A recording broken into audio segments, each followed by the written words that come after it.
आता बातमी आहे उद्धव ठाकरेंनी फडणवीसांना दिलेल्या प्रत्युत्तराची। मी आरशात बघतो, तुम्ही शेतकऱ्यांकडे तरी बघा, असं उद्धव ठाकरे म्हणालेत।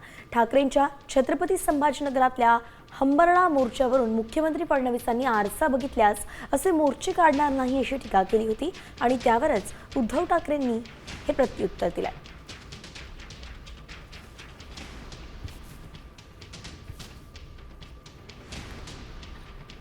म्हणजे मला असं वाटतं की उद्धव ठाकरेंनी एकदा आरशात बघितलं तर अशा प्रकारचे मोर्चे ते काढणार नाहीत। यापूर्वी सांगितलं, उद्धव ठाकरेंनी ज्या घोषणा केल्या त्यांनी 20,000 कोटी रुपयाची कर्जमाफी केली।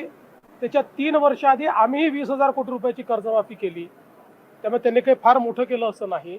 ज्यावेळी त्यांच्या काळामध्ये अशी नुकसान झालं होतं त्यावेळी त्यांनी नेमके किती पैसे दिले हे जर आपण बघितलं तर त्यांना असा मोर्चा काढण्याचा अधिकार आहे का हे आपल्या लक्षात येईल। तथापि ठीक आहे, त्यांनाही कुठेतरी आपल्या पक्षाला जिवंत ठेवायचं आहे, त्यामुळे ते प्रयत्न करतायत। बरं ठीक आहे, मी आरशात बघतो, पण तुम्ही शेतकऱ्याकडे तरी बघा, शेतकऱ्याकडे बघा ना। तुम्हीच जे सांगताय की मी हे मान्य करतो की आतापर्यंत कधी नव्हतं आलं एवढं भीषण संकट आहे। देवेंद्र फडणवीसांनी कशात पाहायचा त्यांचा प्रश्न आहे,